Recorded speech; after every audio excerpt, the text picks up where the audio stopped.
وقالوا سمعنا وأطعنا غفرانك ربنا وإليك المصير.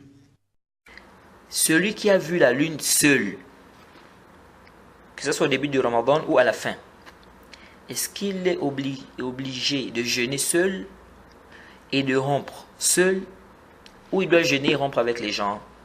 Alors ici, il y a trois avis des savants. Premier avis, il est obligatoire pour lui de jeûner. S'il a vu au début du mois, il est obligatoire pour lui de rompre s'il a vu à la fin. Ça, c'est l'avis des Shafi'i, une riwaya de l'imam Ahmed, c'est l'avis d'Ibn Hazm. Ils disent, si tu as vu la lune au début du mois, les gens disent qu'ils n'ont pas vu, ou bien les gens n'acceptent pas ta parole, tu jeûnes seul. La fin aussi c'est pareil.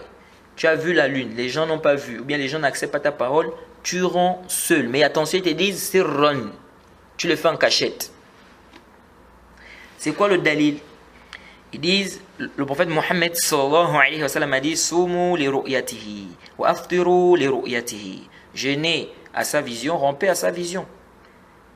Le prophète a dit, jeûnez à sa vision, rompez à sa vision. Ils ont dit, celui-là est convaincu que le mois de Ramadan est rentré, quand il a vu la lune au début. Il est aussi convaincu que le mois est fini, quand il a vu la lune à la fin. Donc ils disent, il est obligatoire pour lui de travailler avec ce qu'il a comme connaissance. Deuxième avis, c'est l'avis des savants qui font la différence entre le début du mois et la fin. Ils disent au début, il jeûne seul. Il peut jeûner seul. Mais à la fin, il doit rompre avec les gens. Il ne doit pas rompre seul. Ça, c'est l'avis qui est connu de l'imam Ahmed, c'est l'avis de l'imam Malik, c'est l'avis de l'imam Abu Hanifa. Leur dalil, c'est le même dalil que ceux qui ont dit la personne jeûne seul. Sauf qu'ils disent, à la fin, tu ne rompes pas seul, tu dois rompre avec les gens par mesure des précautions pour le mois de Ramadan. Troisième avis, c'est l'avis des savants qui disent, tu jeûnes avec les gens, tu romps avec les gens. Tu jeûnes avec les gens, tu romps avec les gens. C'est-à-dire, même si tu as vu la lune, si les gens disent qu'ils n'ont pas vu, ou bien les gens n'acceptent pas ta parole, tu ne dois pas jeûner seul, tu ne dois pas rompre seul. Tu dois jeûner avec les gens, tu dois rompre avec les gens. Et ça, c'est l'avis que nous trouvons juste. Ça, c'est l'avis que nous trouvons juste. Allez, le plus savant. Et ça, c'est l'avis de Sha'bi, c'est l'avis de Hassan al-Basri, c'est l'avis d'Ibn Sirin, parmi les Tabi'in. C'est une riwaya de l'imam Ahmed, c'est l'avis du Cheikh al-Islam Ibn Taymiyyah, c'est l'avis du Cheikh al-Albani, c'est l'avis du Cheikh Abdelaziz bin Baz. Tous disent, tu ne dois pas jeûner seul, tu ne dois pas rompre seul, tu dois jeûner avec les gens, tu dois rompre avec les gens, même si tu as vu la lune. Le dalil, c'est le hadith d'Abu Huraira, rapporté par l'imam Tirmizi, que le prophète Mohammed sallallahu alayhi wa sallam a dit, Sawmukum yawma tasawmun, fitrukum yawma tuftirun. Le prophète Mohammed sallallahu alayhi wa sallam a dit, votre jour de jeûne, c'est lorsque vous jeûnez ensemble, votre jour de rupture, c'est lorsque vous rompez ensemble. Donc ils disent, ce hadith est clair que le jeûne, c'est une adoration collective. Ce n'est pas une adoration individuelle. Et donc, on doit jeûner ensemble et on doit rompre le jeûne ensemble. Donc, tu ne dois pas jeûner seul. Et il y a une autre riwaya de Aïcha où le prophète Mohammed sallallahu alayhi wa sallam a dit, As-sawm yawma yasumu nas wal fitr yawma yuftiru nas. En fait, a dit, le jeûne, c'est lorsque les gens jeûnent, la rupture, c'est lorsque les gens vont rompre. Donc, le prophète dit, le jeûne, c'est lorsque les gens vont jeûner. Donc, le jeûne, c'est lorsque les gens jeûnent. La rupture, c'est lorsque les gens vont rompre. Donc, ça veut dire que le jeûne, ce n'est pas quand toi tu jeûnes seul là. C'est lorsque les gens jeûnent. La rupture, c'est lorsque les gens vont rompre. Donc, ça doit être ensemble et non pas de manière individuelle. Parmi les preuves aussi, donc parmi les preuves qui viennent renforcer cet avis, ce qui a été rapporté par Abd al-Razzaq, le Musnad Imam Ahmed et bien d'autres, Aïcha, lorsqu'elle a réprimandé Masrouq, Masrouq est venu, il est rentré chez Aïcha avec quelqu'un et il a demandé à boire. Aïcha a dit, si je n'étais pas en jeûne, j'allais goûter. Masrouq a dit, tu es en jeûne? Il a posé la question à Aïcha, tu es en jeûne? Parce qu'il y a des gens qui prétendent qu'aujourd'hui c'est Yom al-Nahr, c'est-à-dire le jour de la fête. Le jour de la fête, c'est-à-dire le 10e jour de Dhul Hijjah, donc la fête de Eid al-Adha. Qu'est-ce qu'Aïcha a dit? Aïcha a dit, Al-Adha yawma yudahi nas wal-fitr yawma yuftiru nas. Elle a dit, le Adha, c'est lorsque les gens vont faire le Adha. La rupture, c'est lorsque les gens vont rompre. Donc Aïcha veut faire comprendre à Masrouq que le jour du Eid, c'est le jour où les gens vont faire le Eid. Et c'est-à-dire le Eid de Adha. Le jour du Fitr, donc la fête du Fitr, c'est le jour où les gens vont faire la fête du Fitr, donc de la rupture. Est-ce que vous suivez? Donc ça rejoint la parole du prophète Mohammed sallallahu alayhi wa sallam lorsqu'il dit As-sawm yawma yasumun nas wal fitr yawma yuftirun nas. Le jeûne, c'est lorsque les gens jeûnent, la rupture, c'est lorsque les gens vont rompre. Jade. Donc, le jeûne n'est pas une adoration qu'on doit faire, le jeûne du mois de Ramadan, ce n'est pas une adoration qu'on doit faire de manière individuelle. Et le Cheikh al-Islam Ibn Taymiyyah a bien détaillé cette question. Et il a vraiment fait un tafsil, subhanallah. Dans le Majmou' al-Fatawa, le Cheikh al-Islam Ibn Taymiyyah te dit qu'Allah subhanahu wa ta'ala dit Yas'alunaka 'anil ahilla, qul hiya mawaqitu lin-nasi wal hajj. Surat Baqarah au verset 182. Allah subhanahu wa ta'ala dit, selon la traduction rapprochée, il t'interroge sur les nouvelles lunes, dit elles servent aux gens pour compter le temps et aussi pour le hajj. Elles servent aux gens. Cheikh al-Islam Taymiyyah dit, si la lune, le croissant lunaire apparaît dans le ciel et que les gens ne savent pas, Cheikh al-Islam Taymiyyah dit, on ne considère pas ça. Et le Cheikh al-Islam Taymiyyah dit, on a demandé de jeûner le mois de Ramadan, donc Shahr Ramadan. Comme Allah subhanahu wa ta'ala dit, فَمَنْ شَهِدَ مِنْكُمُ الشَّهْرَ فَلْيَصُمْهُ. Il dit le mot shahr, donc le mot mois en langue arabe, shahr, il dit c'est tiré de shuhra. Shuhra, c'est quelque chose qui est répandu entre les gens, quelque chose qui est connu, qui est répandu, shuhra. Il dit shuhra, c'est ce qui est répandu.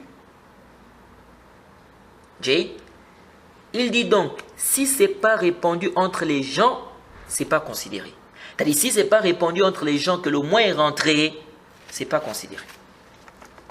Donc, si toi seul tu as vu la lune, les gens disent que non, le mois n'est pas encore rentré, on ne considère pas ta parole. Alors, on ne dit pas que le mois est déjà rentré. Est-ce que vous suivez? Et le Cheikh al-Islam Taymiyyah a dit beaucoup de gens se sont trompés ici. Il dit beaucoup de gens se sont trompés sur cette question. Il dit car ils pensent que la lune, si la lune est apparue au ciel, il dit car ils pensent que si la lune est apparue au ciel, cette nuit est le début du mois, que cela est apparu aux gens ou pas. Il dit ceci n'est pas juste, c'est pas ainsi. Il dit il faut que ça apparaisse aux gens. Il faut que ça ait débuté, c'est-à-dire le mois doit débuter pour les gens. Donc Cheikh al-Islam Taymiyyah a dit les gens pensent que parce que la lune est apparue au ciel, que ça veut dire que le mois est rentré. Il dit non, il faut que ça apparaisse également aux gens. Il dit c'est pourquoi le prophète Mohammed sallallahu alayhi wa sallam a dit votre jeûne c'est le jour où vous jeûnez ensemble, votre rupture c'est le jour où vous rompez. Il dit c'est-à-dire le jour où vous avez connaissance que c'est le moment du jeûne. Et donc si vous ne savez pas, c'est-à-dire si pour vous, vous n'avez pas connaissance que c'est le moment du jeûne, okay, donc le mois n'est pas rentré, il dit donc cela ne s'applique pas. Si vous ne savez pas, il dit le jugement ici ne s'applique pas. Donc le jugement du jeûne ne s'applique pas. Cheikh al-Islam Taymiyyah détaille cela dans le Majmou' al-Fatawa, au tome 25, à la page 202. Et parmi les arguments aussi que le Cheikh al-Islam Taymiyyah a mentionné, il dit celui qui voit la lune de Dhul Hijjah, celui qui voit la lune de Dhul Hijjah, seul. Donc, il a vu la lune de Dhul Hijjah. Les gens disent qu'ils n'ont pas vu, par exemple. Ou les gens n'ont pas accepté sa parole. Cheikh al-Islam Taymiyyah dit ne connaît aucun savant qui dit que lui là, Yom al-Tasi', le 9, il doit aller se mettre à Arafat seul. Vous savez que le 9 de Dhul Hijjah, les gens vont à Arafat. Les gens vont à Arafat. Donc, quand ils vont faire le pèlerinage, le 9, ils vont à Arafat. Le Cheikh al-Islam Taymiyyah dit il ne connaît aucun savant qui dit que lui là, il doit aller se mettre à Arafat là-bas seul. S'il dit qu'il a vu la lune, ça veut dire que le 9 chez lui, ce ne sera pas le 9 chez les autres. S'il a vu et que les autres disent non, le mois n'est pas encore rentré. Si pour lui, le mois est déjà rentré et chez les autres, le mois n'est pas encore rentré, ça veut dire que le 9 chez lui, ce ne sera pas le 9 chez les autres. Donc Cheikh al-Islam Taymiyyah dit ne connaît pas un savant qui dit que lui là, il va aller se mettre à Arafat là-bas seul. Il dit ne connaît aucun savant qui dit ça. Donc ceci vient renforcer l'avis des savants qui disent que tu ne dois pas jeûner seul, tu ne dois pas rompre seul. Tu dois jeûner avec les gens et tu dois rompre avec les gens. C'est pourquoi on a posé la question au Cheikh al-Islam Ibn Taymiyyah dans le dans le Fatawa al-Kubra. Dans le Fatawa al-Kubra, on lui a demandé, certaines personnes ont vu la lune. Et le chef n'a pas accepté leur parole. Est-ce qu'ils peuvent jeûner le 9 qui est en réalité le 10 pour eux, c'est-à-dire le 9 pour les gens, mais qui en réalité est le 10 pour eux? Parce que eux, ils ont vu la lune, ils disent qu'ils ont vu la lune.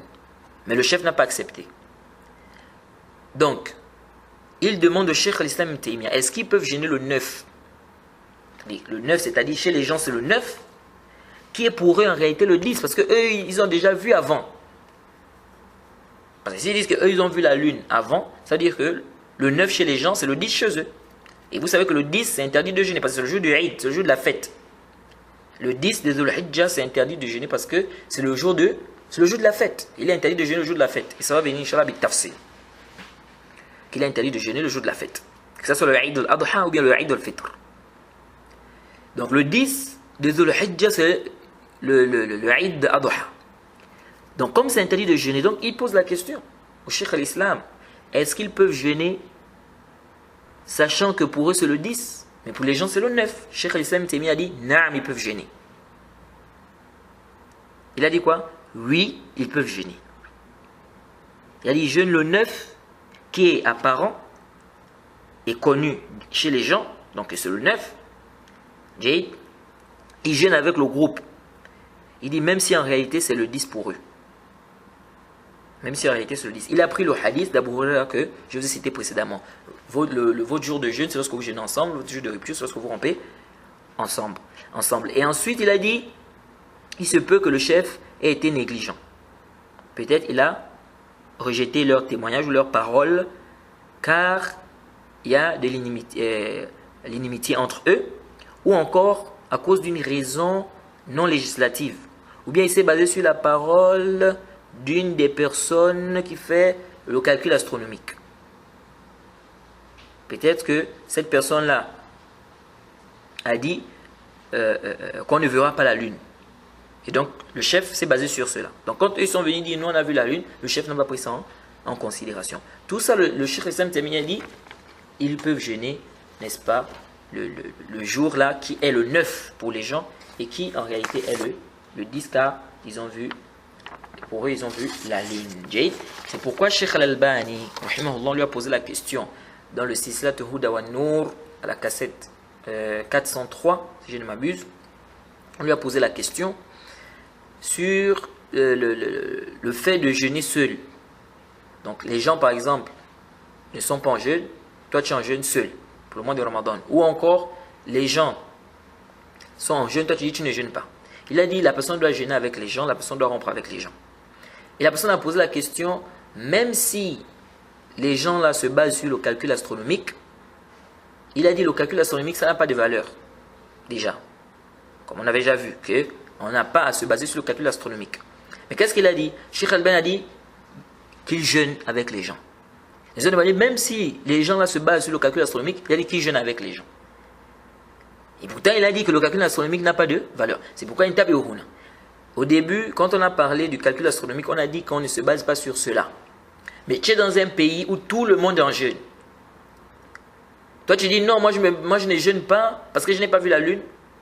Ou bien personne ne jeûne. Tu dis, moi je jeûne parce que j'ai vu la lune. Eux, ils disent qu'ils se basent sur le calcul astronomique. Moi, je jeûne. On dit non. Jeûne avec les gens. Il faut rompre avec les gens.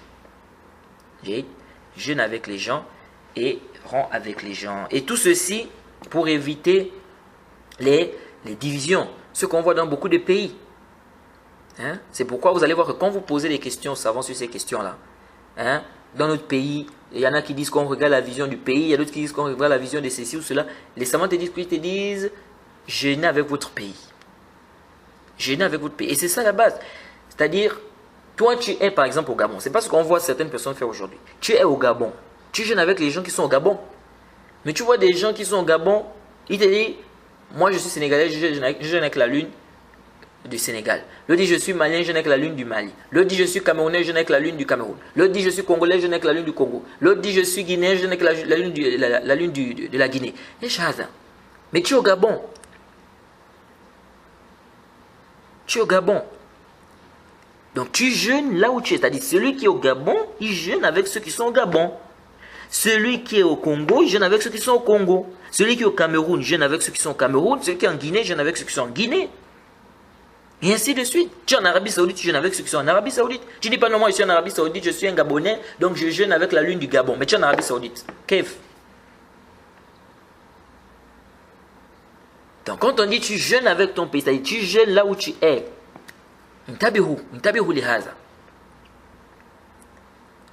Et ceci pour éviter les divisions. Les musulmans doivent jeûner ensemble, ils doivent fêter ensemble. C'est pas ce qu'on voit comme un frère m'a dit une fois dans un pays, 2 fêtes. Chaque année, il y a 2 fêtes dans le pays. Mais dit, chaque année, 2 fêtes. Il y a des gens qui fêtent un jour, un autre jour encore, il y a d'autres qui fêtent. Pourquoi? Parce que ceux qui disent non, nous on a notre vision de la lune, d'autres d'abord disent non, on a notre vision de la lune. Quelle chose. Au temps du prophète Mohammed, sallallahu alayhi wa sallam, c'est comme ça que c'était. Les gens disaient non, moi j'ai fête, nous on fête tel jour, d'autres vont fêter tel jour, vous êtes dans le même pays. Subhanallah. On doit jeûner ensemble, on doit rompre ensemble. ربنا ولا تحملنا ما لا طاقة لنا به واعف عنا واغفر لنا وارحمنا